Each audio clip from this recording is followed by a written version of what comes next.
Awakens, you lying son of a bitch.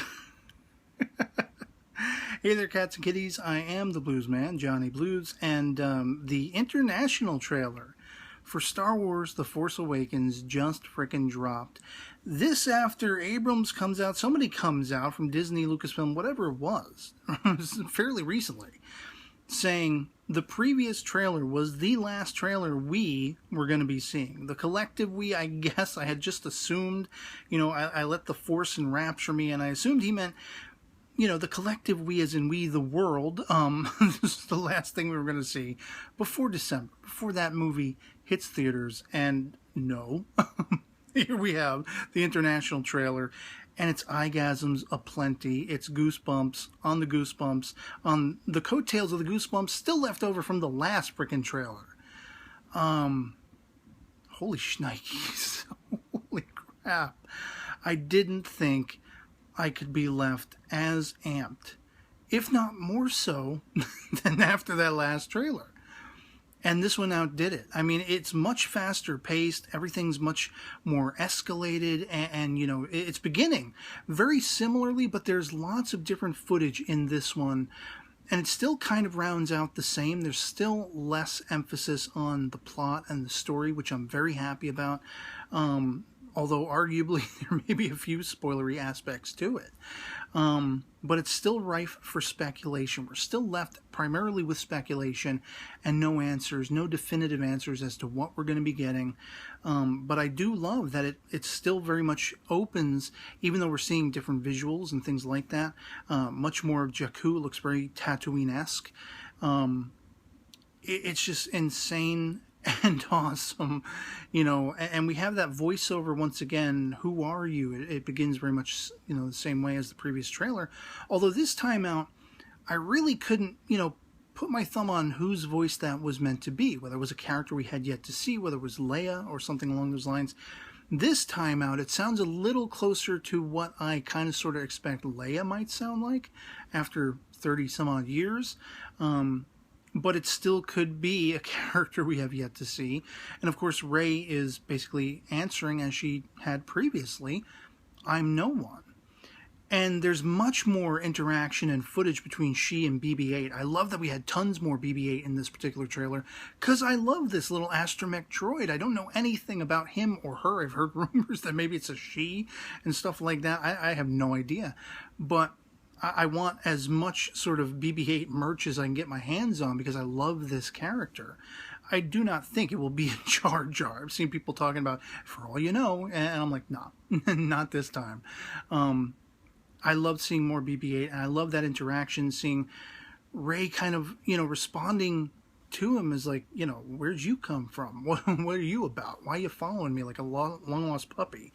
And she says something about knowing what it's like to be waiting. And they kind of clip together what sounds like a wholly different piece of dialogue where she's saying, for family, for my family. And of course, it's been rife for debate and speculation. Is she the daughter of Han and Leia? Is she the daughter of Luke? Something along those lines. Is there something between she and Kylo Ren being, cousins or brother and sister, whatever it is. The twins, the solo twins and everything. It's just highly intriguing and compelling that. I can't wait to find out when this movie comes out. But like I say, there's so much more stuff. We see more of Leia in this, in sort of a command center. We see C-3PO, filling in for the absent R2-D2 this time around, because we've already seen him twice, the same shot with the robotic hand or whatever it is that people think might have been Luke or something along those lines. Again, a lot of BB-8 shots where he's reacting to explosions and stuff. Kylo mother truckin' Ren in this sucker with the lightsaber and just that flame effect, that rippling blade effect gives me chills. And then you have this moment toward the end of the trailer where Rey is cornered and that blade comes right next to her face, and it's just like, damn. And like seeing Chewie Chewie macking out in this particular trailer, looking to be an integral, sort of character in an explosive, I guess you could say, sequence that at least to my eye, seems maybe it was just cleverly edited that way to be sort of a red herring or get you thinking along one line of thought and speculation as to maybe, because there's been lots of talk about one of the holdovers of the classic trilogy cast not necessarily making it out to the end of this film, or the series, one or the other.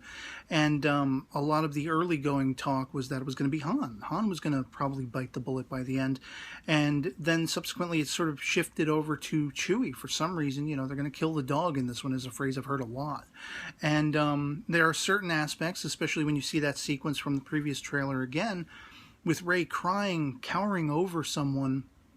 It is really arguable who that is, that she's, sort of hunched over. To my eye, I mean, the jacket, it looks like there's a leather jacket involved, and the two things that came to mind immediately, well, three things came to mind immediately, was one is Han, of course, because of those rumors, but the other was Finn, because Finn was going up against Kylo in certain sequences in this particular trailer, much as the last, and, maybe he had his ass handed to him, if not killed, seriously wounded or something, perchance.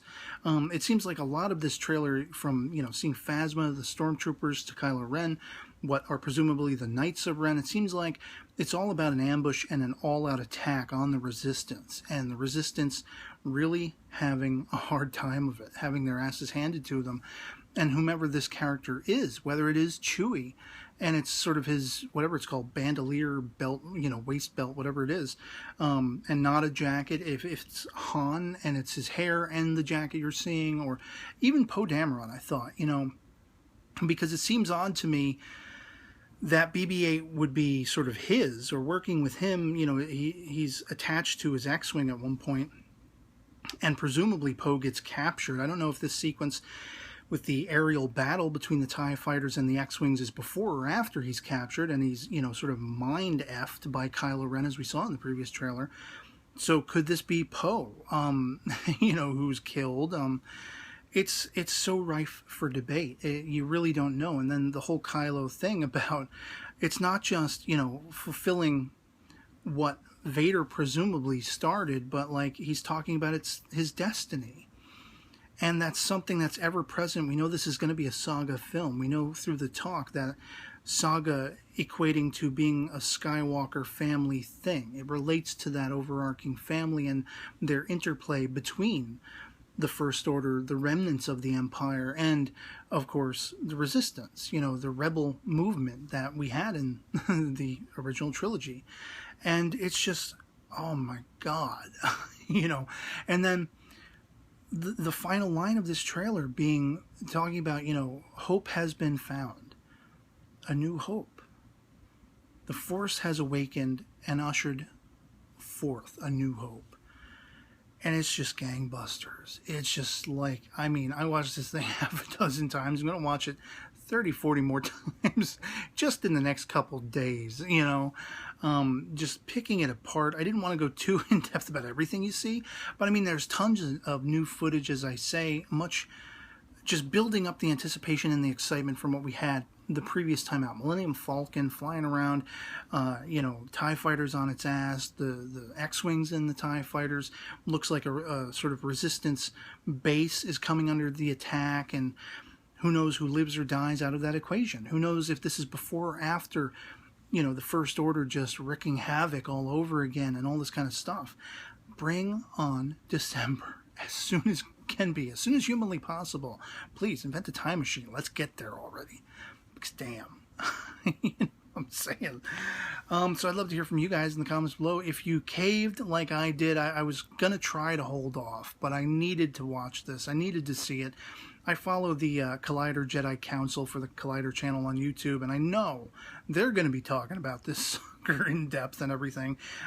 So it's like I have to watch it if I want to hear other people who are Star Wars fans since their youth, since childhood and everything, like myself, who are going to be picking it apart and talking about it and speculating on it and just excited, uber excited about it. That's what I'm left with. Just tantamount excitement. And as I say, I'd love to hear from you guys. If you caved, if you watched it, did you pick out anything that I might have missed? Do you have any speculations as to who do you think it is that we see wounded? Is it Chewie? Is it Han? Are they just wounded? Are they dying? You know, is it Finn? Is it Poe? All this kind of stuff. What has you most excited about this? Like, who do you want to see most in action? Kylo, Phasma, BB-8, Finn and Rey. And I thought it was interesting that they have their sort of formal introduction, and it's like, if these are even their real names, you know, like, how do we know he ain't Luke's son, named after, you know, Ben and everything, from the former EU and everything, which I never really got that far into, but they can cherry pick whatever they want from the expanded universe and plop it on in here, and it's just going to be really interesting. And I'm going to be fanboying like a little kid, like a giddy little, you know, elementary school kid when it first ever hit me what Star Wars was and how it affected me. It's going to do it all over again. It's already doing it with these trailers. So yeah, let me know what you thought of it if you did watch it. If you didn't, you probably shouldn't have watched the video because I'm talking all kinds of about it in this. And going to go watch it again. So that'll be pretty much for me on this. May the Force be with you. I will catch you later. Peace.